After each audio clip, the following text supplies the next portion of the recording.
Voilà les amis, on va commencer. D'autant que on a beaucoup de lectures pour aujourd'hui. Le psaume qu'on va avoir, il fait 20 versets, donc ça c'est un peu c'est une mise en bouche. Le psaume 66, je viens de revoir. Mise en bouche le psaume 66 avec 20 versets. Par contre, l'évangile, Luc 22, c'est 71 versets. Donc voilà, du coup, on commence à l'heure pour être sûr de réussir à s'en sortir. Béni sois-tu, Seigneur. Oui, béni sois-tu, Seigneur. D'avoir réveillé l'espace de notre tente. Alors que de l'autre côté de cette planète, tu permets à ta création de s'endormir paisiblement, de se laisser porter par toi. Oui, nous te bénissons de l'ensemble des promesses que tu nous as faites et qui vont manifester ta gloire en ce jour. Béni sois-tu, Seigneur, de ce que chaque journée est un champ des possibles dans ta main. Alors donne-nous des yeux pour te contempler, donne-nous des oreilles pour t'entendre, donne-nous un cœur pour t'aimer, donne-nous une bouche pour manifester, pour parler, pour témoigner de la grandeur, de l'immensité de ce que tu es. Seigneur, nous te bénissons pour la communauté que nous sommes ce matin. Nous te bénissons pour tous les frères et les sœurs de l'Église universelle, de l'Église invisible. Tous ceux qui prennent un temps avec toi et avec d'autres frères et sœurs. Amen. On commence avec le psaume, Jean-Pierre ? Oui, 66. Tous ensemble dans une balance plus léger qu'un souffle.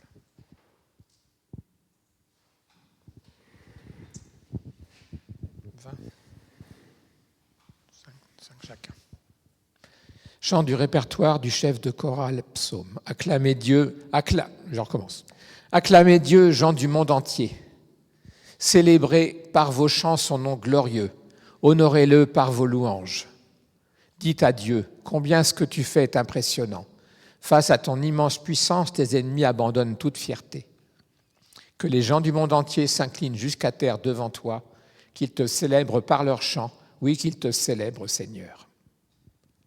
Venez voir ce que Dieu a fait. Pour les êtres humains, son exploit est impressionnant. Il a mis la mer à sec. On passe le fleuve à pied. En lui, nous mettons notre joie. Il règne avec puissance pour toujours. Des yeux, il surveille les autres pays, que des rebelles ne fassent pas les fiers. Peuple, bénissez notre Dieu, louez-le à pleine voix. C'est lui qui nous fait vivre. Il nous a préservés des faux pas. C'est toi, Dieu, qui nous a éprouvés.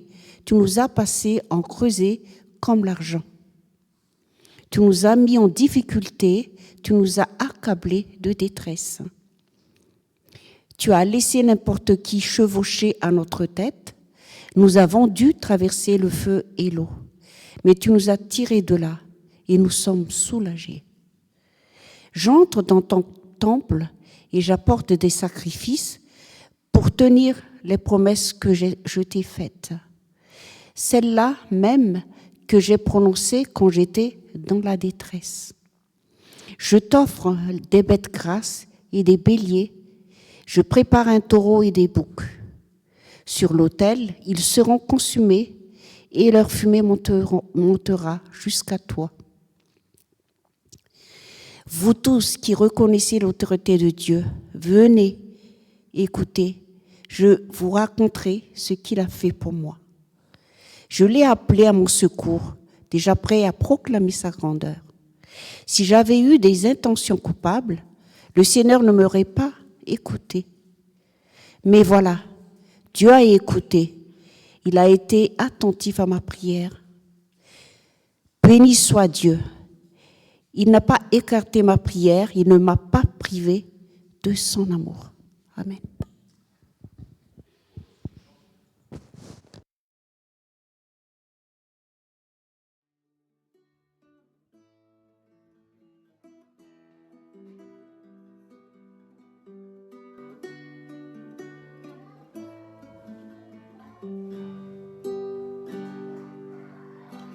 Lumière du monde, venue dans l'obscurité, tu m'ouvres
Dans le jour quand le soleil m'inonde, sur les monts où ta présence abonde.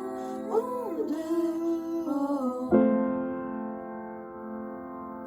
Jésus, je te suivrai.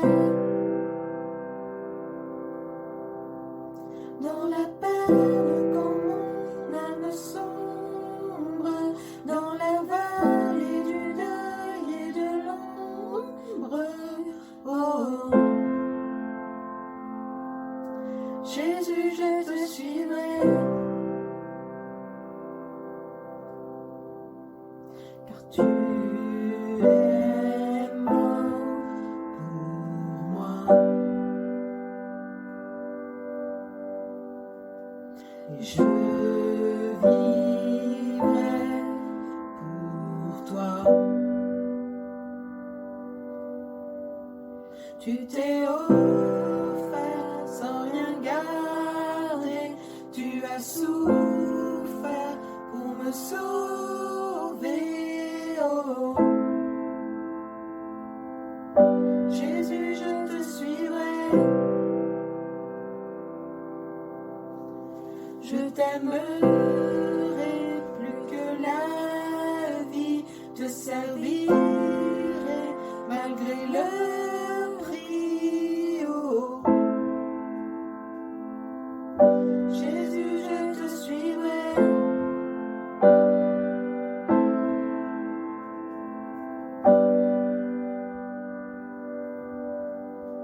Confiant quand ma foi est profonde, dans le doute quand la paix semble fondre.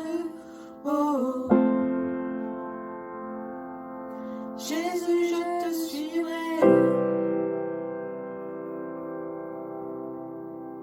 Car tu es mort pour moi.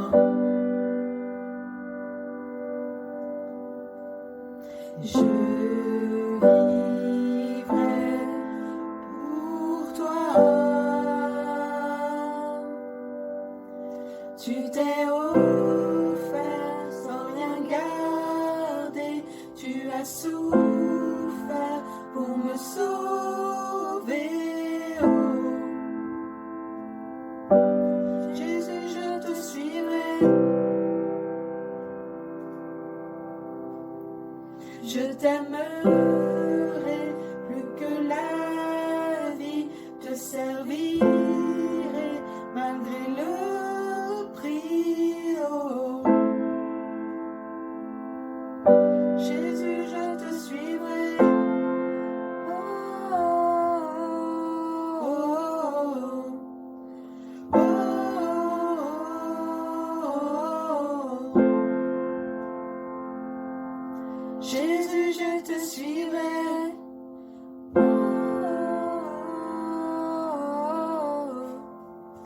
oh, oh,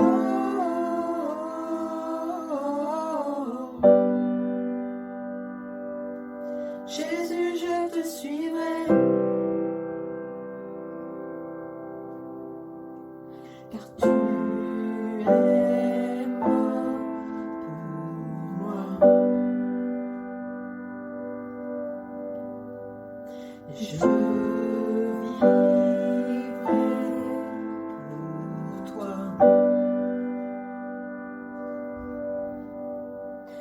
Car tu es mort pour moi.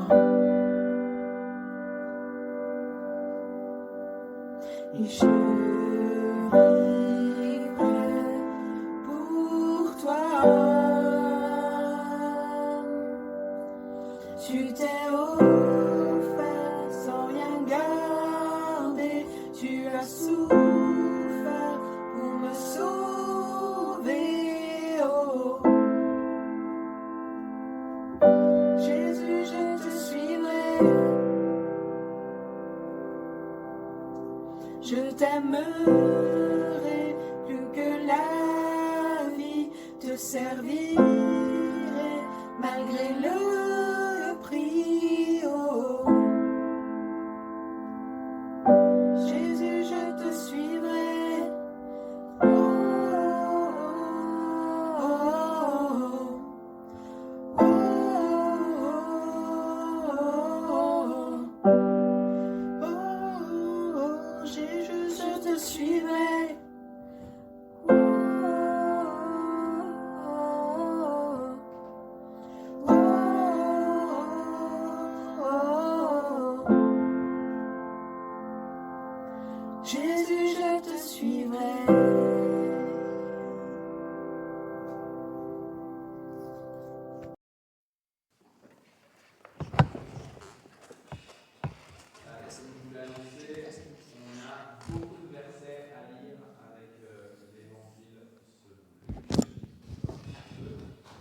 le fais comme ça.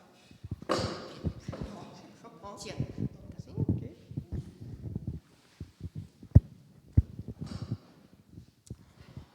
La fête des pains sans levain, appelée la Pâque, approchait.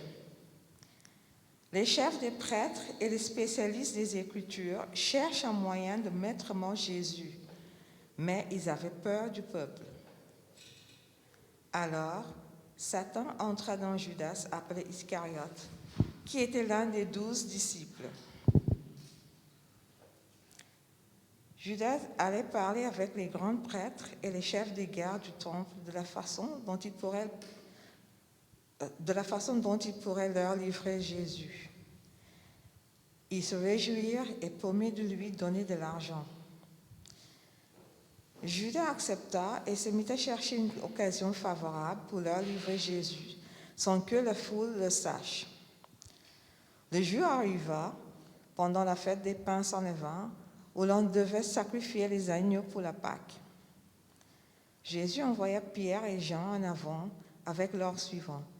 « Allez nous préparer le repas de la Pâque. » Ils lui demandèrent, « Où veux-tu que nous le préparions ?» Il leur dit, « Écoutez, au moment où vous arriverez en ville, quelqu'un qui porte une jarre pleine d'eau viendra à votre rencontre. Suivez-le dans la maison où il entrera. Et dites au maître de maison, le maître te demande, où est la salle où je prendrai le repas de la Pâque avec mes disciples ?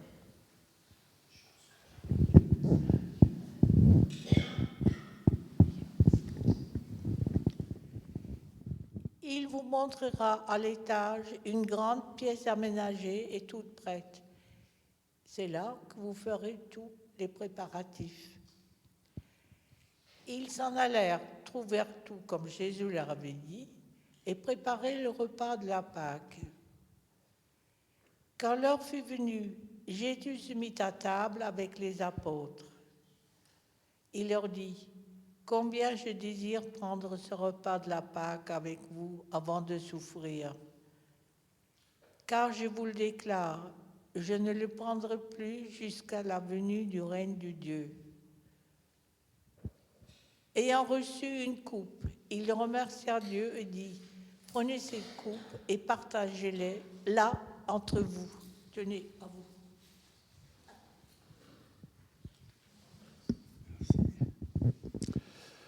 Car je vous le dis, à partir de maintenant, je ne boirai plus du fruit de la vigne jusqu'à ce que vienne le royaume de Dieu.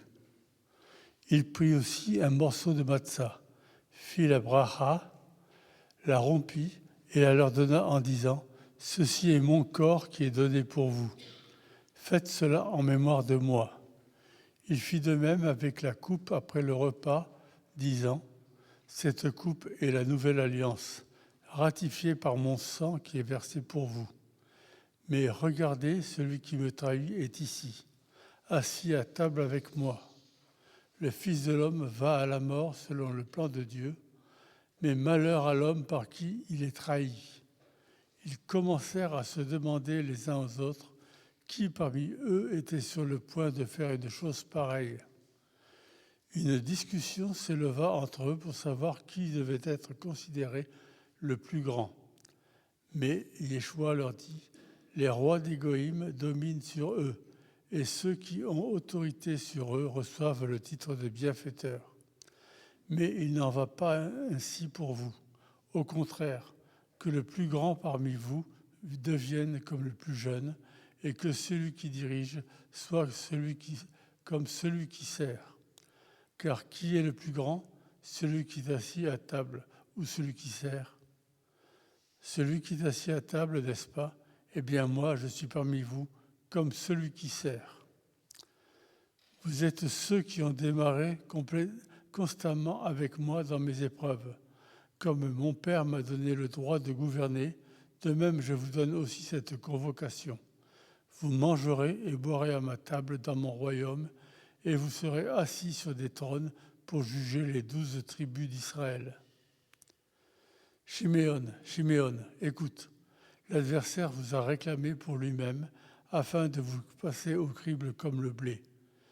Mais j'ai prié pour toi, Chiméon, afin que ta foi ne défaille pas.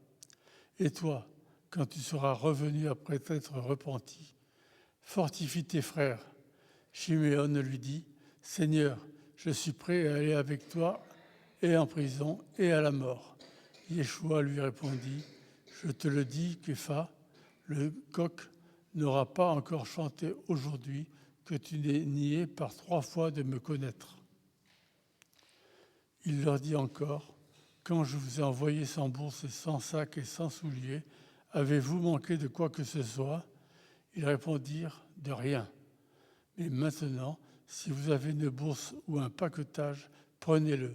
Si vous n'avez pas d'épée, vendez votre vêtement pour en acheter une. Car voici que je vous déclare cette parole du Tanar.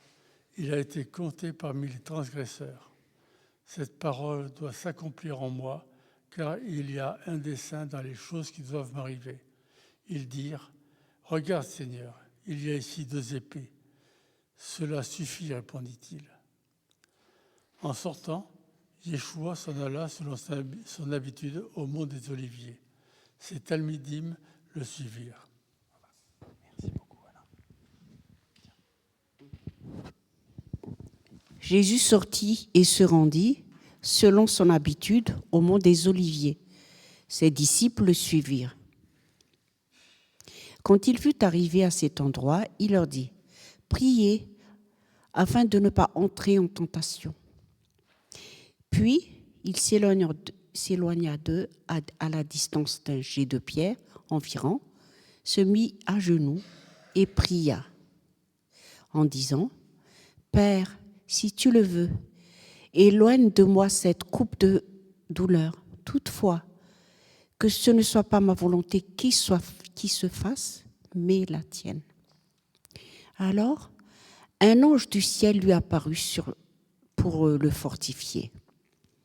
Saisi d'angoisse, Jésus priait avec encore plus d'ardeur. Sa sueur devint comme des gouttes de sang qui tombaient à terre. Après avoir prié, il se leva, revint vers les disciples et les trouva endormis, épuisés de tristesse. Il leur dit, « Pourquoi dormez-vous ? Levez-vous et priez, afin que vous n'entriez pas en tentation. » Il parlait encore quand une foule apparut. Judas, l'un des 12 disciples, la conduisait. Il s'approcha de Jésus pour l'embrasser. Jésus lui dit, « Judas, est-ce en l'embrassant que tu livres le Fils de l'homme ?» Ceux qui entouraient Jésus virent ce qui allait arriver et lui demandèrent, « Seigneur, devons-nous frapper avec nos épées ?» Et l'un d'eux frappa le serviteur du grand prêtre et coupa l'oreille droite. Vas-y, et puis tu retournes. Non, la sœur. Mais Jésus dit, « Laissez, cela suffit. » Il toucha l'oreille de cet homme et le guérit. Puis Jésus dit au grand prêtre, au chef des gardes du temple et aux anciens qui étaient venus le prendre, « Suis-je un brigand pour que vous veniez armés d'épées et de bâtons ? Tous les jours, j'étais avec vous dans le temple et vous n'avez pas cherché à m'arrêter. Mais cette heure est à vous et à la domination de la nuit. » Ils se saisirent alors de Jésus, l'emmenèrent et le conduisirent dans le palais du grand prêtre. Pierre suivait de loin. On avait fait du feu au milieu de la cour et Pierre prit place parmi ceux qui étaient assis autour. Une servante le vit assis près du feu.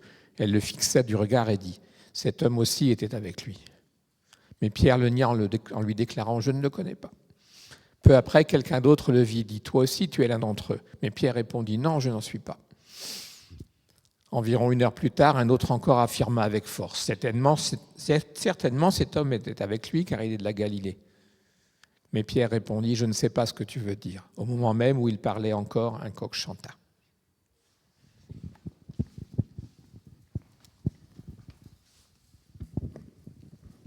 Le Seigneur se retourna et posa son regard sur Pierre. Alors Pierre se souvint de ce que le Seigneur lui avait dit. « Avant que le coq chante aujourd'hui, tu m'auras renié 3 fois. » Pierre sortit et pleura amèrement. Les hommes qui gardaient Jésus se moquaient de lui et le frappaient. Ils lui couvraient le visage et lui demandaient « Qui t'a frappé? Fais le prophète et devine. » Et il lui adressait beaucoup d'autres paroles insultantes.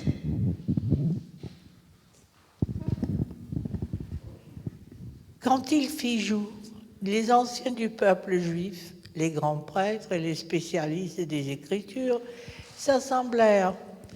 Ils firent amener Jésus devant le Conseil suprême et lui demandèrent « Si c'est toi qui es le Christ, dis-le nous. » Il leur répondit « Si je vous le dis, vous ne me croirez pas.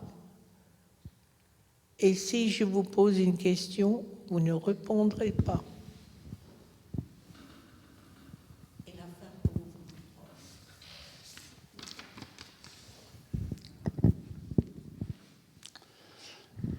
Mais dès maintenant, le Fils de l'homme sera assis à la droite de Agvoura.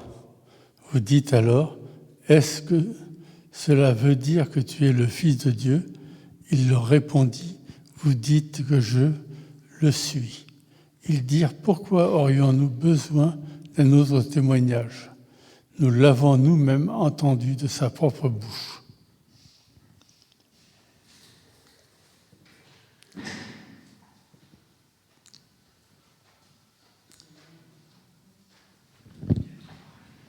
Bravo pour la rapidité de votre lecture, les frères et les sœurs.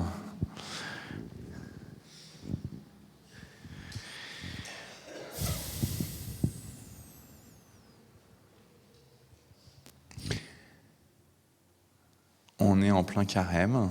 Karine, elle aime bien nous le rappeler, que c'est important de vivre le carême assidûment, en acceptant de regarder la période dans laquelle on est, en étant bien conscient de ce qui se joue, de ce qui se vit, en se préparant. Et c'est justement à ça que Jésus convoque ses disciples. Il est beau ce passage du 22e chapitre de Luc, parce qu'il commence avec la plus belle des convocations du Christ pour se préparer, c'est venir se nourrir auprès de celui qui est notre Seigneur. Qui est le plus important ? Est-ce que c'est le maître ou est-ce que c'est l'esclave ? Est-ce que c'est celui qui est servi ou est-ce que c'est celui qui sert ? Eh bien, la logique du monde, nous dit Jésus, c'est celui qui est servi. C'est le maître, c'est le roi. Mais voici, dit-il, je viens comme un serviteur. Et c'est ce qu'il fait au moment où il présente ce repas de Pessah. Alors oui, bien sûr que dans la tradition juive, ce n'est pas l'esclave qui présente le repas de Pessah, le Seder. C'est le maître de maison. Mais en présentant ainsi, en acceptant de bénir le Seigneur pour ce pain, en acceptant de bénir le Seigneur pour ses coupes. Vous avez entendu chez Luc qu'il y a les deux coupes, tel le vrai repas de Pâques, une coupe en début, une coupe à la fin. Il prend la position de celui qui va offrir la nourriture à ses invités. Et il donne un sens nouveau. Finalement, plus que cette nourriture-là, je vais juste baisser le son en même temps que je vous parle, plus que cette nourriture terrestre, ce que je viens vous offrir, c'est la vie éternelle. Ce que je viens offrir dans ce repas de Pâques, c'est la signification profonde de ce qui a commencé à être diffusé lors de la Pâque avec Moïse. Avec Moïse, on entrait dans le début du temps des libérations, mais tout n'était pas encore accompli. C'est pas parce qu'on arrivait à quitter l'Égypte qu'on allait entrer dans le désert, qu'on avait la promesse d'arriver en terre de Canaan, que tout était déjà réalisé.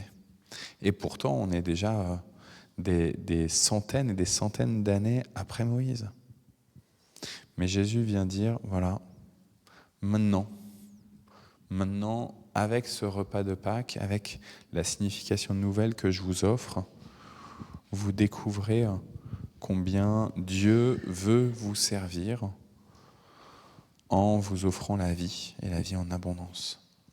C'est intéressant qu'il commence ce chapitre 22 avec le repas de Pâques, et il se termine avec Jésus qui doit répondre face à ces juges, cette foule-là qui est là nombreuse et qui essaye de lui mettre le grappin dessus, et qui dit qu'il accepte de reconnaître pas seulement sa messianité, mais son identité, sa divinité, son identité de fils de Dieu.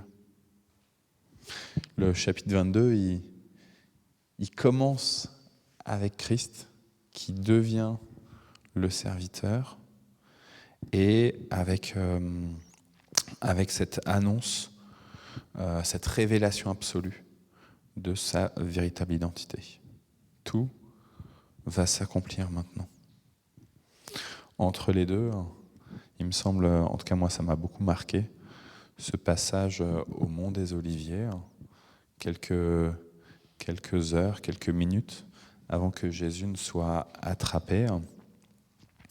Et il enjoint ses disciples en disant « Priez afin de ne pas tomber dans la tentation ». La tentation, elle est là. La tentation, elle est là, toujours. Elle est toujours là. Mais priez pour ne pas tomber en tentation. Et je me disais en méditant ce passage-là, en l'écoutant et en le reméditant, je disais combien on essaye d'être fort en disant « Moi, je vois la tentation, je sais que je n'y succomberai pas. Je suis tellement fort. Je connais tellement mes capacités. Je connais tellement ma foi. Je connais tellement toute mon expérience passée. Je suis en capacité de résister. » Et Jésus, lui aussi, il est tenté. « Père, éloigne de moi cette coupe, s'il se peut. Éloigne de moi cette coupe. » Il est tenté. Il la voit, la tentation de trouver un chemin de traverse, d'espérer que finalement, il n'allait pas souffrir, il n'allait pas subir ce que les brigands subissent à cette époque. Père, éloigne de moi cette coupe. Et puis, de la même manière qu'il avait enjoint les disciples à prier pour ne pas tomber dans la tentation, de ne pas succomber à cette tentation, à cette épreuve, eh ben, il ose dire à Dieu, mais non pas ma volonté, mais la tienne. Non pas ma volonté, mais la tienne. Il y avait une autre épreuve, une autre tentation là, dans l'ensemble de ce passage, c'est quand Jésus annonce, c'était très intéressant d'ailleurs, quand Alain, tu l'as lu, Jésus parle à Pierre, il l'appelle Simon, Simon, Simon, et puis finalement, hop, il change de prénom, il prend le nom de Képhas, il prend le nom de Pierre, et il lui dit, le diable, il a réclamé ta vie. Il a réclamé ta vie. Il a réclamé ton âme. Voilà ce qui se passe dans les lieux célestes. Voilà ce qui se passe dans les lieux invisibles. Le diable a réclamé ton existence. Mais moi, j'ai prié. Moi, j'ai prié pour toi. Voici ce que fait le Seigneur Jésus-Christ. Le diable essaye de réclamer nos existences, mais le Seigneur Jésus intercède pour nous. Et du coup, dans ce passage-là, Pierre, le diable réclame ta vie, mais j'ai prié pour toi. Et il lui dit, pour que quand tu vas revenir vers moi, tu vas pouvoir fortifier tes frères. Et là, Pierre, il n'est pas bête, il a bien compris que le revenir vers moi, ça voulait dire qu'il quittait Jésus. Il n'est pas bête, il a bien compris ceux que Jésus pointe. Et là, Pierre lui dit la fameuse phrase, mais je te suivrai. Si tu dois aller en prison, je te suivrai. S'il faut mourir, je vais mourir avec toi. Et Jésus saisissant en disant, ok, c'est vrai, t'es pas bête, t'as bien compris que je te parlais que t'allais partir, mais en fait, sache que tu vas vraiment partir, tu vas même me renier. Moi, ça me challenge sur cette question de notre liberté humaine et de la connaissance de Dieu. Vous savez que c'est un sujet qui me travaille beaucoup et que j'aime bien revenir régulièrement dessus. Est-ce qu'on est complètement libre ? Pierre, il est complètement libre à vue humaine. Il peut dire je choisis de ne pas renier Jésus. Mais Jésus qui est au-dessus du temps et de l'espace, ou plutôt Dieu le Fils qui est au-dessus du temps et de l'espace et qui s'est incarné en Jésus, il sait exactement d'avance quel va être le choix de Pierre. Et pourtant, Jésus a prié pour que, même si Satan réclame la vie de Simon-Pierre, elle ne peut pas lui être enlevée. La fidélité de Pierre à Jésus, en fait, on le voit bien, il renie, elle est moins importante que la prière de Jésus à son Père pour préserver la vie de Pierre. Souvent, je vous disais, on se dit, c'est bon, je suis assez fort, je vois les tentations, j'arriverai à résister. La prière de Jésus à son Père, elle est plus importante que toute notre force. Et donc Jésus nous encourage à nous dire, ok, acceptez de reconnaître votre faiblesse et que vous avez juste à demander à Dieu. Je suis faible, mais j'intercède, Seigneur, je prie pour ne pas tomber en tentation. Il vaut mieux ça plutôt que se dire, ça va, tout va bien pour moi et j'ai pas besoin de prier Dieu. Tout va bien pour moi, j'ai pas besoin de prier Dieu. J'avais des exemples très précis à vous donner, mais en fait, je pense que c'est trop. Ça concerne des personnes où ça serait trop. Donc, je ne peux pas les dire. Voilà. Trop personnel. Voilà, c'était quelques éléments auxquels moi j'avais pensé par rapport à ce long chapitre 22. Mais justement, vu qu'il est tellement long, je pense qu'il y a aussi d'autres choses que vous avez entendues, ressenties. Mais vas-y. Ça m'a fait aussi le. Bon, déjà, c'est pas facile de parler parce que c'est Jésus qui parle tout le temps dans ce chapitre-là. Donc, c'est dur de commenter les paroles qu'a dit le Seigneur. C'est compliqué pour nous. On le voit, on le vit, on le ressent dans le cœur, mais c'est compliqué de parler de ça, je trouve. Je vais revenir sur ce que tu as dit là, sur le fait qu'on prie Jésus. Il y a le premier passage où il dit à Pierre, voilà, que j'ai prié pour toi pour que ta foi ne défaille pas. Et puis derrière, il dit 2 fois prier pour ne pas rentrer en tentation. Et ça m'a frappé parce qu'on prie beaucoup pour soi, pour les autres. On dit, Seigneur, donne-lui la guérison, donne-lui de t'accompagner, de te suivre tous les jours, donne-lui de tel bien matériel, telle chose. Mais on ne pense pas souvent à prier, ou pour les directeurs, donne-lui de la sagesse. Mais on ne pense pas souvent à prier pour dire, fais que sa foi tienne bon. Comme ça rejoint à ce qu'on disait la dernière fois, quoi. Voilà. Et Dieu dit, si, il faut le faire, prier. Donc la foi, pour moi, elle ne peut pas être petite ou grande, mais elle peut défaillir, comme le dit, voilà. Donc c'est un sujet de prière nouveau pour moi, entre guillemets, quoi. Qu'on prie les uns pour soi et puis pour les autres pour dire, fais que tu tiennes, qu'ils tiennent, que nous tous bons. Et comme tu dis, moi, bon, je suis pas différent des autres, mais bon, je me fais aucune illusion sur ce que je suis et sur ce que je suis capable de faire mal. Mais bon, c'est vrai que voilà, donc c'est un sujet pour moi de prier les uns pour les autres pour dans ce sens-là, quoi, que nos foi tiennent bon. C'est un sujet de prière. J'avais autre chose, mais ça me revient plus. Bon, ça reviendra après. Je vous ai déjà raconté, je pense, mais ça me frappait toujours quand j'étais en primaire. J'ai pas beaucoup, j'ai pas une très bonne mémoire, mais en primaire, je me souviens, on avait des discussions avec mes camarades sur la résistance pendant la Seconde Guerre mondiale. Et tous mes camarades de primaire disaient que si eux, c'était la Seconde Guerre, ils seraient rentrés en résistance contre le régime de Vichy, contre l'occupant nazi, etc. Et moi, je me rappelle très très bien de discussions où je leur disais, mais en fait, Moi, je pense pas, en fait. Je pense que c'est beaucoup plus complexe que ça. Je pense que la facilité du reniement de ses propres valeurs, même, par rapport à la vie, et par rapport à la vie de nos proches aussi. Parce qu'évidemment, il y a toute une pression dont on n'a pas conscience quand on est enfant. On se dit, c'est juste notre propre vie. Ok. Si on doit mourir pour la patrie, on est mort tout seul. Mais en fait, c'est si tes proches meurent parce que tu fais pas le choix, comment tu réagis? Et c'est là que c'est plus compliqué. Tu voulais parler? Ah, pardon. Non, c'est pas ça. Je voulais parler de... Non, mais pour ce que tu dis, je suis entièrement d'accord. J'ai souvent pensé à ça aussi. La même chose, la résistance. Je dis, qu'est-ce que j'aurais fait? On ne peut pas savoir. On n'a aucune idée dans les circonstances graves comment est la réaction. J'ai une petite anecdote, je crois que je vous l'ai déjà raconté une fois. On habitait à Claudinette dans la chambre dans le séjour. J'entends du bruit, je rentre dans l'entrée. Il y avait un gars en chaussettes, un cambrioleur. Et je suis resté calme comme et je lui ai dit qu'est-ce que tu fais là? Bon, il y a eu une suite. Après, je l'ai fichu dehors. Et j'étais surpris moi-même de ma réaction. Alors que dans d'autres moments, il y a des choses. Non, c'est pas ça. Oh non, je suis pas un bagarreur. Mais il y a d'autres moments, j'ai peur de mon ombre, quoi. Donc, je veux dire, on a aucune idée en fonction des circonstances. C'est vraiment ça. C'est quelque chose qu'on ne sait pas. Comment on réagit quand c'est. Moi, c'est la même chose concernant la prière.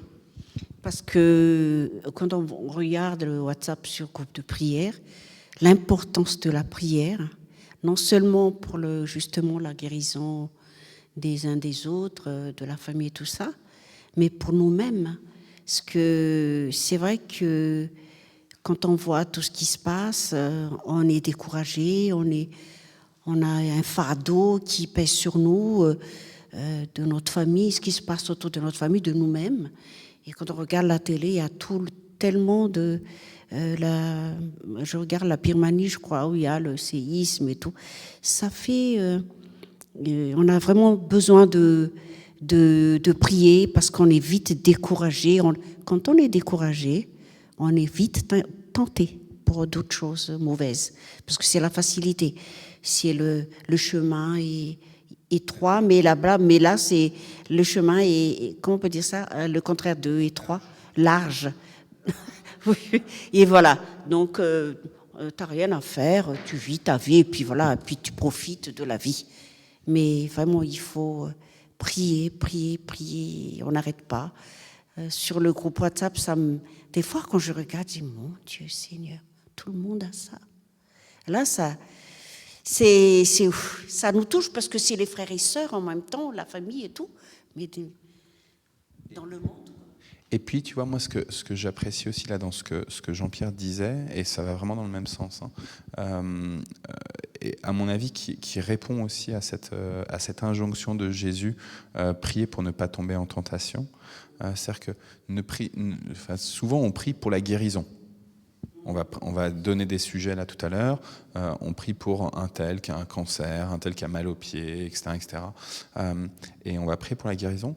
Mais en tout cas, moi, personnellement, c'est rare que je prie pour que la personne ne défaille pas. Tu vois ? C'est-à-dire que...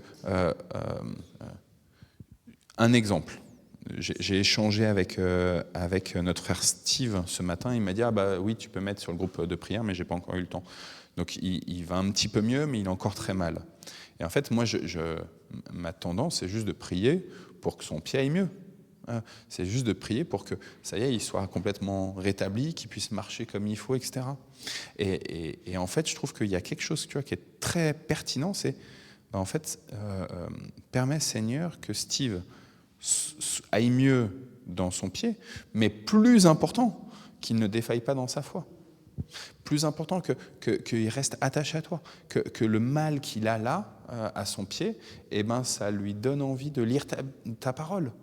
Parce que combien de fois, je ne sais pas toi, Anta, mais moi, combien de fois, quand je suis tellement mal dans mon corps, en fait, je n'ai pas envie de lire la parole de Dieu. Je n'ai pas envie de prier Dieu quand je suis mal dans mon corps, tu vois. T'es là, t'es pris de nausée, tu vomis, t'as sommeil, t'as mal à la tête. T'as mal à la tête. Et en fait, tu as du mal à entrer dans une intimité avec le Seigneur. Quand tout à l'heure Jean-Pierre disait, entendre les paroles de Jésus, c'est juste ouvrir son cœur et les recevoir comme une parole pleine d'amour, comme une lettre qu'on reçoit, qui nous est adressée à nous personnellement. Quand tu es tellement mal dans ton corps que du coup, ça élève des barrières en toi. Et la parole, elle rentre par une oreille, elle ressort par l'autre. Elle pénètre pas ton cœur. Elle pénètre pas ton cœur. Parce que tu vois, c'est la parabole du semeur. Les soucis du monde, tu vois, ils sont tellement nombreux, tu vois. Quand ton déménagement, il a toujours pas eu lieu, quoi. Et tu as des cartons et des cartons et des cartons. Et tu t'en sors pas, je veux dire. Et tu te dis, finalement, peut-être que je me suis trompé. Peut-être que la promesse de Dieu, elle n'était pas pour moi. Peut-être que je me suis trompé en croyant que c'est une promesse de Dieu, et voilà. Et cette question-là, tu vois, de cette tentation-là, d'abandonner la promesse de Dieu. Moi, dans mes lectures quotidiennes, je suis avec Josué en ce moment. Et la fin de Josué, je pense que c'était 22, mais je ne suis pas sûr, la fin d'un des chapitres que je lisais ce matin, disait explicitement, Dieu accomplit ses promesses. Tu vois, c'est dans la conquête de Canaan, et Dieu accomplit vraiment ses promesses. Et ça va tellement vite de dire, cette promesse, elle n'est pas pour moi, ou finalement, j'y crois plus, quand on a mal. Mais ça m'est revenu le deuxième sujet. En fait, je ne veux pas surtout pas me comparer au Seigneur, mais il y a quelque chose que je demande régulièrement à Dieu depuis très longtemps. Il y a plusieurs personnes qui savent de quoi je parle. Et puis j'essaye de finir à chaque fois que j'en parle au Seigneur, de lui dire ta volonté et non la mienne. C'est un petit clin d'œil. On ne pense pas souvent à ça, mais pour ce sujet précis, j'essaye de dire ça à Dieu. Peut-être parce que ça fait longtemps que je prie pour ça et que je ne vois rien venir et que ça me dit que ce n'est pas la volonté de Dieu. Enfin voilà. Bon, je ne sais pas si, par contre, on en pourra parler après, je ne sais pas s'il y a d'autres endroits où dans la Bible, peut-être dans les psaumes, David le dit, est-ce qu'il y a cet endroit-là où on entend quelqu'un dire, c'est le Seigneur, ta volonté et non la mienne. Je ne sais pas trop si... Je l'ai souvent en tête, mais je ne sais pas si je pense à ça ou... Pour moi, c'est toujours Jésus. Ouais, est-ce que c'est ailleurs? Ce serait intéressant, parce que moi, j'y pense souvent à ça. Je ne sais pas si c'est que là. Donc voilà. On regardera. Alain, ou Liv, ou Caro, tu as des choses à nous dire? Jusqu'à présent, disons que je me suis posé la question, est-ce bien toi, Seigneur, qui m'as parlé? Parce que ce n'était pas le même ton que toutes les autres fois où le Seigneur m'a parlé. C'est là que c'était pour moi un problème. Et maintenant, je me dis, est-ce bien dans cette commune-là que je dois être ou dans cette région? Parce que c'est la région du Pays de Caux, région d'où je suis originaire. Et maintenant, apparemment, nous sommes pris à la gorge par l'administration des logements et on ne sait pas comment faire. Mais j'ai toujours cette pensée que je ne dois pas aller dans le Nord. Et je lui ai dit à Nicole. Elle voudrait y aller parce que là-bas, elle a une de ses sœurs. Mais moi, je n'ai pas ce sentiment-là. Alors je demande au Seigneur de nous guider, de nous aider, de nous instruire, de nous fortifier et de nous reprendre.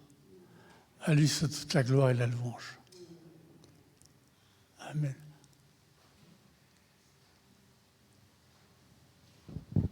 Merci.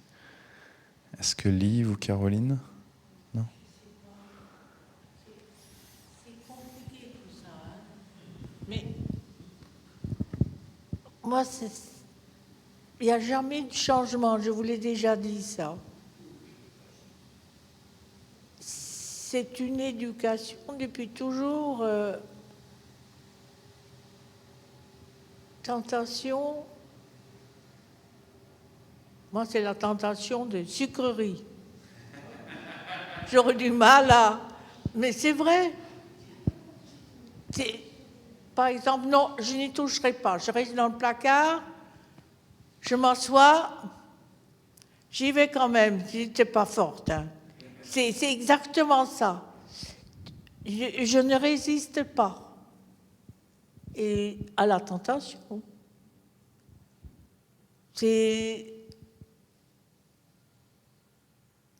Après, je demande pardon quand même. Hein. Je le fais. Mais je sens que j'ai subi la tentation, mais c'est sans arrêt. Hein. Bon, je vous dis. C'est comme ça. C'est bon.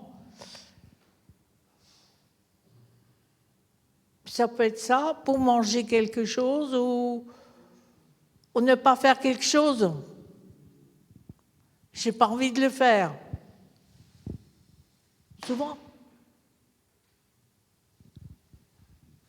Mais c'est quotidien.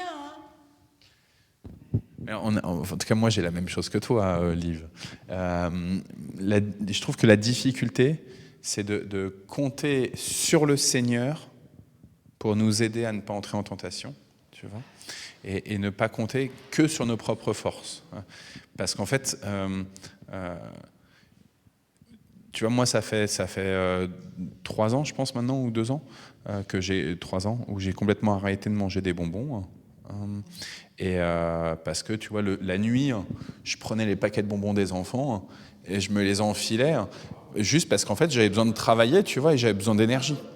Et aujourd'hui, en fait, mes nuits, eh ben, j'ai beaucoup plus de mal à travailler pendant la nuit. Alors, j'ai pris aussi quelques années de plus, tu vois, j'ai pris 3-4 ans de plus.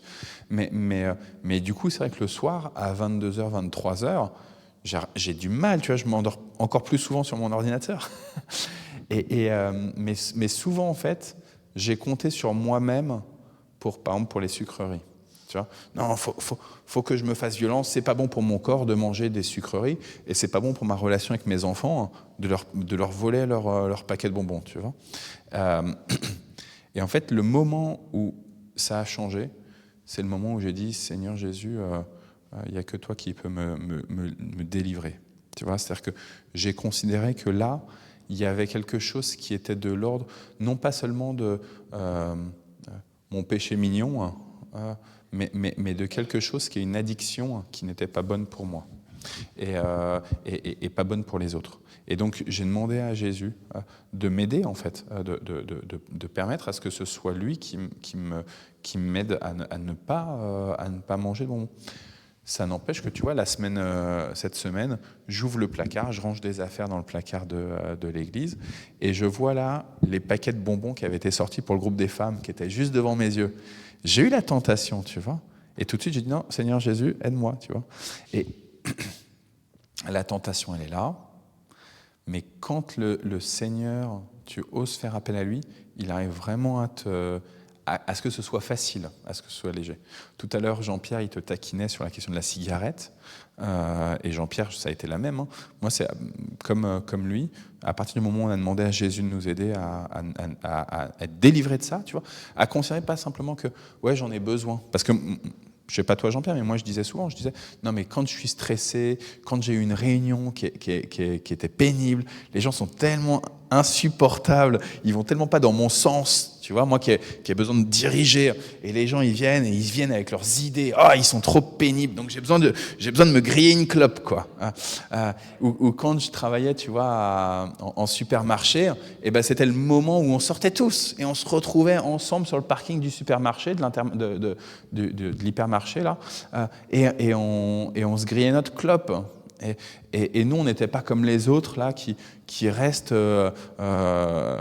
soumis à leur chef, là-bas, à leur responsable dans le magasin, qui savent pas prendre de pause. Tu vois, nous, on assume, on prend des pauses, on est bien, quoi. Et en fait, à partir du moment où j'ai demandé à Jésus, parce qu'en plus j'avais fait la guerre à Isabelle, tu vois, pour la cigarette.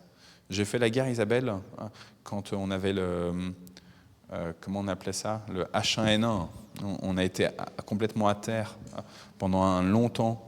La toute première fois qu'il y a eu le H1N1, là, il y a 15 ans, quoi. Et Isabelle, elle rampait pour aller fumer sa clope à la fenêtre de notre appartement.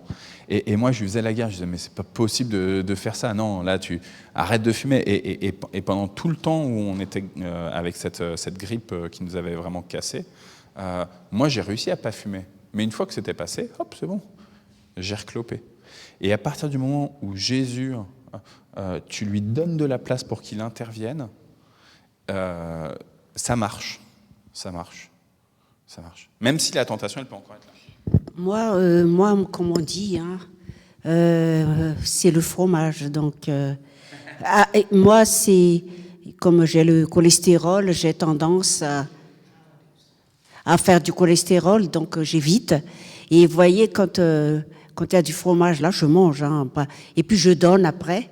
Et quand je reçois des gens, il y a un fromage, je redonne après, je distribue à mes enfants.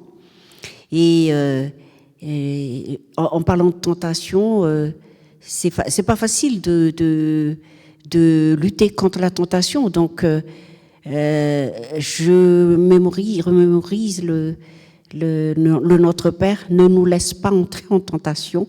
Peut-être que vaut mieux éloigner la tentation parce que, comme on dit, je dirais pas la chair est faible, mais on est faible, les humains sont faibles. Donc, éviter d'être entré en tentation, c'est-à-dire, j'aime le fromage, je laisse jamais dans le frigo du fromage, sinon j'y allais, hein, voilà. Et je pense aussi aux fréquentations. Quand tu es faible, on est vulnérable. Et si tu vois que la personne ici, ça, c'est pas question que je juge ou quoi, mais par exemple, j'évite de boire je bois du vin et tout, hein, mais il y a quelqu'un qui boit beaucoup et que j'aime bien le vin, j'éviterai peut-être. C'est pas, mais on est tellement faible qu'on demande au Seigneur de nous aider, mais en attendant des fois, et on est là, le présentement aussi, on est là. Donc des fois, on a du mal là, vraiment à résister, comme on dit. Mais je reprends juste, il y a 3 mois, peut-être 3 mois, il y a quelqu'un de l'église qui se retrouve en réunion avec des anciens camarades, des camarades de, je sais pas, 20 ans ou 30 ans auparavant. Et la personne me dit, en fait, je vois mes camarades une fois par an ou une fois tous les 2 ans, on se retrouve comme ça, les alumni, quoi, ceux de la même promo. Et en fait, je me suis rendu compte que chaque fois qu'on se retrouve, on continue de se moquer des mêmes personnes d'il y a 30 ans ou 20 ans. Et on continue à se rappeler, on se refait souvenir de « Ah, tu te souviens, un tel, ce qu'il avait fait comme bêtise, ah, machin, ah, mais quel... » Et la personne me dit... Et la personne me dit, j'ai pris conscience de ce qu'on alimentait au cours de ces retrouvailles, de ce qu'on alimentait quelque chose qui n'était pas juste, en fait. Parce que les personnes dont on se moquait, elles sont créatures de Dieu. Hein, et c'est pas parce qu'elles ont fait des choses qui peut-être sont pas justes, pas bonnes, et en fait qu'il faut juste les dénigrer et les maudire. Et tu vois, du coup la personne me dit, et c'est pour ça que je pense à ça, la personne me dit, peut-être qu'en fait aujourd'hui je me dis, il faut peut-être que j'arrête d'aller à ces rencontres-là. Tu vois, je préfère me séparer. Parce que voilà. Et en même temps, si je veux amener des changements au sein de ce groupe, il faut que j'y sois.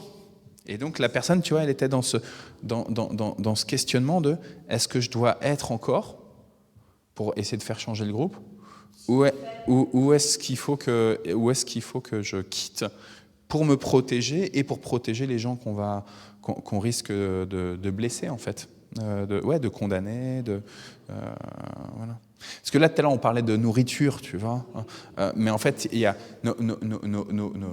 c'est de l'intérieur du cœur, hein, et c'est de la bouche que sortent toutes les immondices. Et donc, c'est pas que ce qu'on mange qui est mauvais, c'est pas juste les sucreries ou le fromage, ce qui est mauvais, mais c'est l'état de notre cœur et qui est là, et tu parles de jugement, moi je juge tellement souvent, Tu vois, je me sens tellement supérieur. Et je pense que le travail, il est un travail long à comprendre.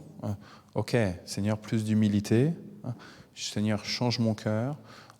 Empêche-moi d'entrer en tentation pour ne pas être désobligeant avec ta création. Parce que quand on est désobligeant, quand on casse la création, on casse le Créateur. Quand on ne respecte pas les commandements de Dieu, c'est on ne respecte pas Dieu lui-même. Et du coup, tu vois, le risque, juste des fois, d'essayer de s'éloigner, tu vois, en disant « Ah, là, il y a un lieu de trop de tentation, je préfère partir », en fait, le risque, c'est de sortir du monde. Parce que le monde entier, il est en effet aux mains de l'usurpateur, tu vois. Et le danger du monde, tu disais sur la question de l'alcool, en fait, c'est que du coup, les évangéliques américains, les églises évangéliques américaines, elles disent interdiction de l'alcool, point final. Comme ça, au moins, on est tranquille, ça ne tente pas des personnes qui auraient tendance à de l'alcoolisme. Mais en fait, je ne suis pas sûr que ce soit la bonne solution. Parce que sinon, tu vois, pourquoi est-ce qu'on condamnerait les musulmans qui décident de mettre des burqas auprès de leurs femmes? Parce qu'en fait, c'est le même raisonnement, en fait, de dire « Ah, une femme, là, toutes les trois, vous êtes là, vous risquez de nous tenter, Alain, Jean-Pierre et moi, donc cachez-vous sous un voile, comme ça, au moins, nos pulsions sexuelles à Jean-Pierre, Alain et moi, au moins, elles sont freinées. » Et en fait, c'est pas vous respecter, et c'est pas aussi faire confiance à Dieu qu'il est capable de nous protéger d'entrer en tentation, tu vois. J'avais juste quand même des fois, il y a des choses où il faut savoir se séparer, et des fois où il faut savoir rester malgré tout, et se dire, tu vois. Je vous donne un dernier exemple. Sur les réseaux sociaux, il y a un ancien pasteur qui est devenu, dans notre union d'église, responsable de la communication. C'était un pasteur de Hillsong. Et lors d'une formation, il nous a dit, en fait, moi, je passais beaucoup de temps sur TikTok, Instagram, Facebook, Twitter, etc. Il était sur les réseaux sociaux, il passait mais un nombre d'heures incalculable. Et du coup, il n'arrivait pas de lui-même, il n'arrivait pas à ne pas entrer dans la tentation avec ses propres forces. Et donc, il a dit, j'ai besoin du secours de quelqu'un d'autre. Alors là, depuis tout à l'heure, on parle de Jésus. Là, lui, il a demandé le secours de son épouse.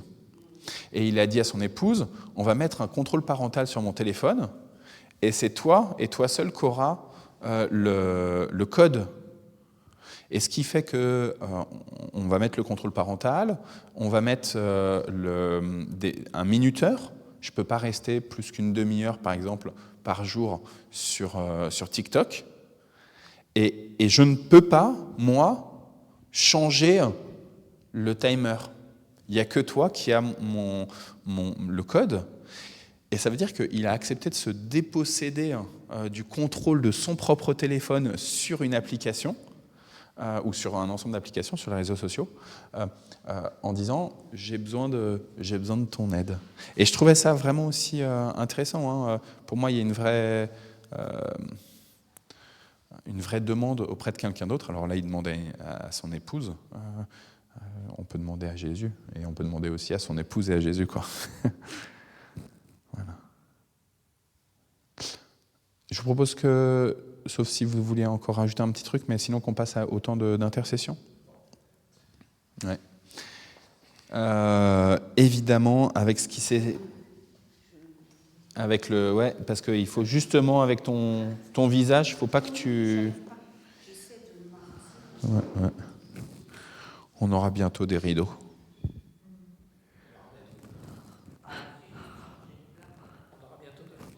On aura des jolis rideaux. Donc évidemment, avec ce qui s'est passé au Myanmar, Porte Ouverte nous demande de prier pour les chrétiens de Birmanie.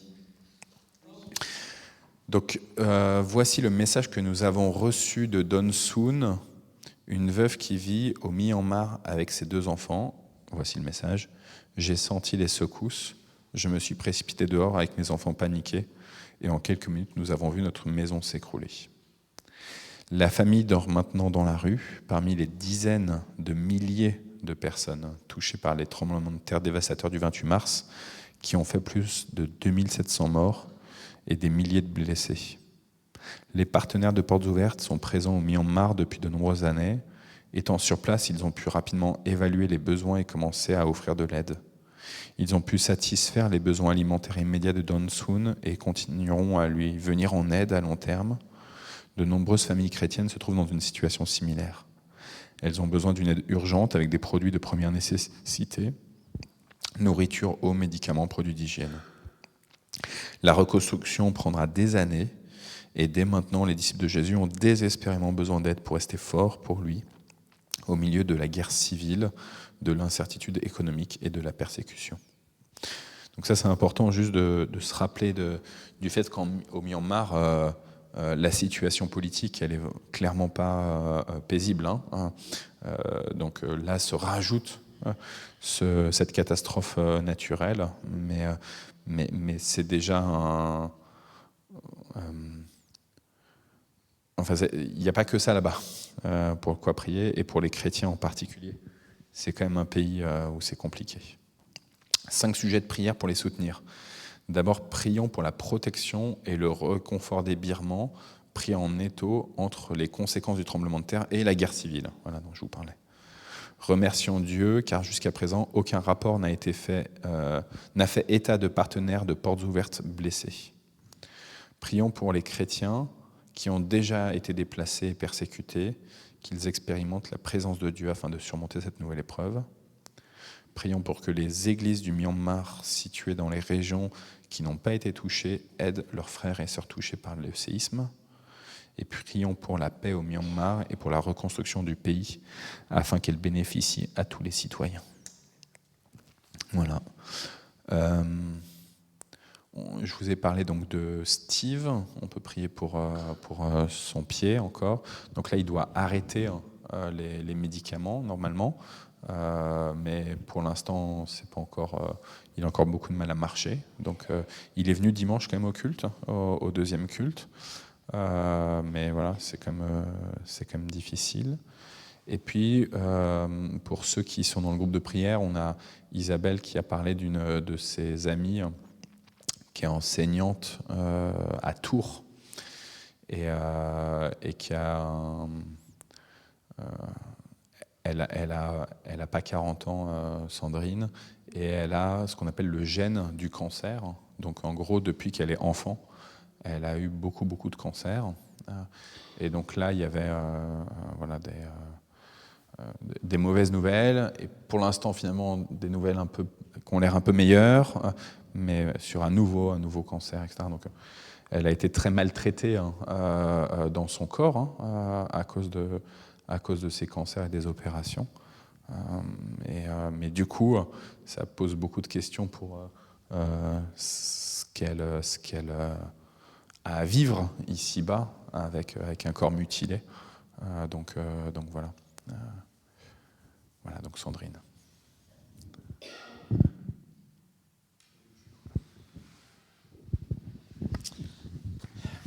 Seigneur, merci pour ta parole, merci pour cet évangile, pour ce passage dans Luc où tu te livres à nous, Seigneur, tu te donnes pour nous.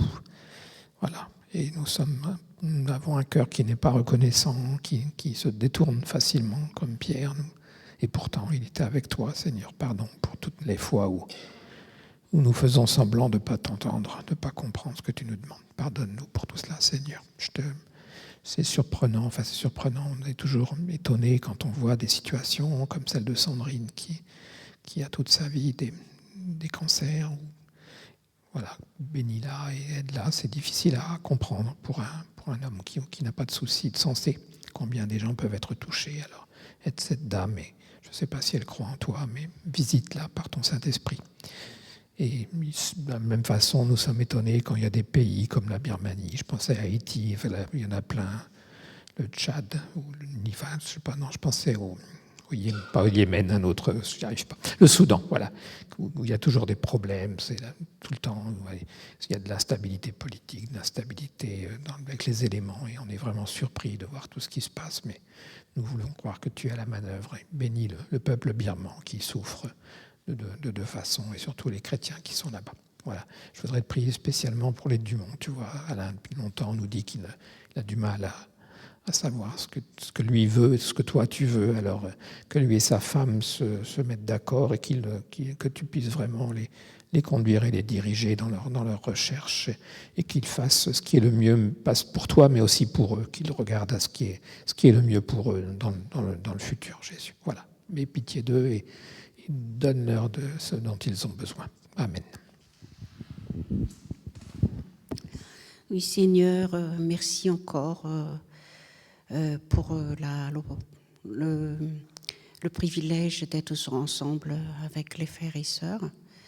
Et comme disait en Birmanie, non seulement la guerre civile, il y a aussi partout les persécutions des chrétiens, mais se rajoute à tout ça la guerre, se rajoute à tout ça les caprices du climat, du changement climatique.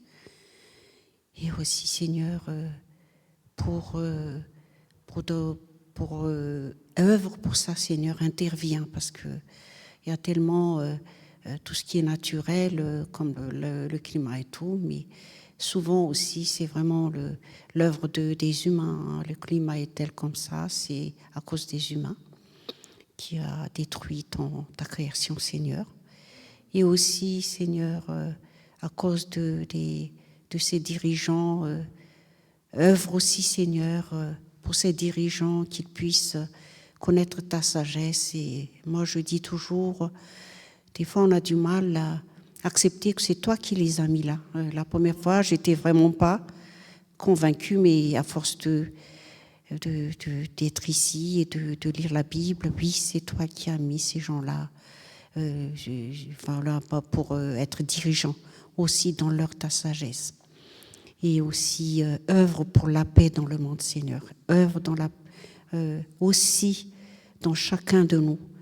Œuvre dans notre corps, dans notre cœur. Comme on dit, notre cœur est mauvais. Et œuvre, Seigneur, et intervient dans notre cœur, au plus profond de nos cœurs, parce que c'est le cœur qui dirige tout. Et aie pitié de nous, parce qu'on est vraiment dans un désert spirituel des fois, et souvent on fait semblant de ne pas écouter, on est tenté. Il y a beaucoup autour qui fait que notre foi, des fois, ça vacille. Mais aide-nous, Seigneur, à tenir la rampe par la prière, comme on avait dit là. La prière, la prière, la prière. Et je prie particulièrement aussi pour le petit Aditya qui je me dis, il n'a jamais vu quelque part de lumière dans sa vie. Oui, il est né, mais il a toujours été malade depuis sa naissance, Seigneur. Et là, ça continue, ça continue. Et vraiment, c'est un bébé et intervient vraiment sur ce petit, qu'il puisse, Seigneur, grandir comme les autres et s'épanouir comme les autres enfants. Et bien évidemment, tous les malades, les enfants malades, Adam, Nieko, Mathéo et les autres, il y a aussi les adultes et toutes les familles des paroissiens et nos familles, nos propres familles qui sont malades. Je prie pour eux, Seigneur. Et tu connais aussi d'autres problèmes, Seigneur. Interviens dans tout ça. Tu connais chacun de nos problèmes et nos fardeaux. Et pardon pour nos péchés. Le péché de tout le monde, de nos familles, de nos enfants. Et voilà. Et c'est dans le nom précieux de Jésus que j'ai prié, Seigneur. Amen.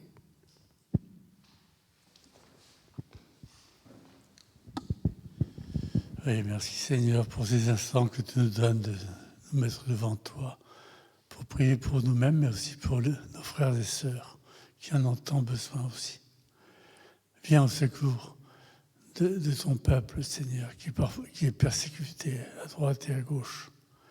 Mais viens aussi, Seigneur, au secours de nos frères et sœurs qui connaissent la maladie et l'isolement. Et tu sais, Seigneur, combien mon épouse et moi-même sommes parfois tentés de chercher ailleurs ce que tu nous as demandé, ce que tu nous as dit. Affermis-nous, fortifie-nous et donne-nous ta parole, tes enseignements pour savoir ce que nous avons vraiment à faire. Oui, à toi toute la louange. Et merci Seigneur pour notre pays, pour la liberté que tu nous donnes de t'invoquer et d'étudier l'Écriture. Oui, à toi toute la louange. Amen.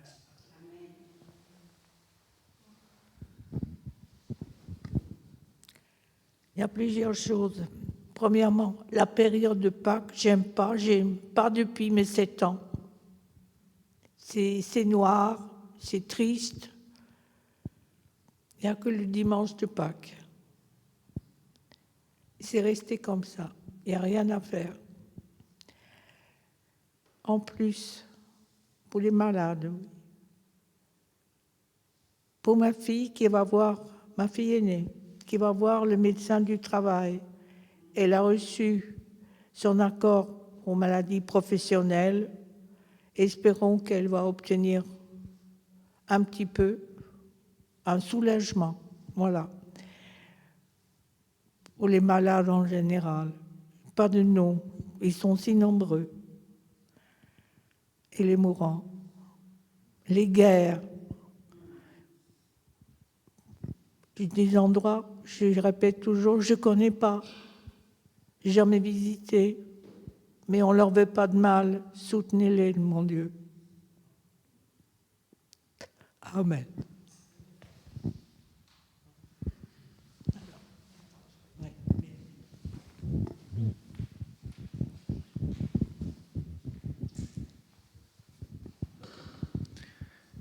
Seigneur, pour chaque personne de notre communauté, nous te prions que leur foi ne défaille pas. Nous te prions pour la restauration de leur corps, la restauration de leur âme, mais donc surtout cette restauration de leur esprit, de cette connexion avec toi, Seigneur. Seigneur, dans leurs soucis, dans leur chagrin, dans leur peine, mais aussi dans leur joie, dans ces moments où tout va bien. Donne-leur la possibilité de se mettre sous ton regard, sous ton abri. Nous te prions, Seigneur, par rapport à toutes les idoles qui se placent dans le cœur de chacun, de chacune, là où on passe beaucoup de temps, là où on offre des offrandes qui normalement sont destinées à toi, Seigneur. Je te supplie, Seigneur, de préserver cette assemblée, Seigneur. Je te rends grâce pour tout ce qui a bougé ces derniers mois, ces dernières années. Et je te prie, Seigneur, ne perds aucune des brebis qui se rassemblent ici, Seigneur. Merci pour ce sang que tu as versé sur la croix. Merci pour le salut de chacune et de chacun. Et puis je te supplie, Seigneur, pour tous ceux que j'ai en horreur, tous ceux dont je souhaite la condamnation, que je souhaite leur extermination.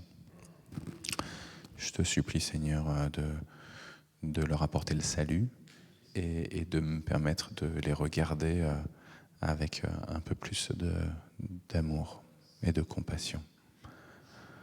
Seigneur, change mon cœur, change mon regard sur ceux qui sont mes ennemis. Par le nom de Jésus. Amen. Je vous propose, frères et sœurs, qu'on dise le Notre Père. Notre Père qui es aux cieux, que ton nom soit sanctifié, que ton règne vienne, que ta volonté soit faite sur la terre comme au ciel. Donne-nous aujourd'hui notre pain de ce jour. Pardonne-nous nos offenses, comme nous pardonnons aussi à ceux qui nous ont offensés. Et ne nous laisse pas entrer en tentation, mais délivre-nous du mal, car c'est à toi qu'appartiennent le règne, la puissance et la gloire pour les siècles des siècles. Amen. Chers amis, on a fait mieux que les fois dernières. Que le Seigneur vous bénisse. Il est celui qui tient nos timers, qui tient nos horloges, qui tient nos agendas, qui tient nos plannings, qui tient toute l'année et qui tient les années à venir entre ses mains. Il est celui qui tient vos familles, qui tient vos environnements entre ses mains. Il est le Créateur et il est le Tout-Puissant. À lui la gloire, à lui l'honneur et à vous sa bénédiction. Amen. Bon jeudi donc.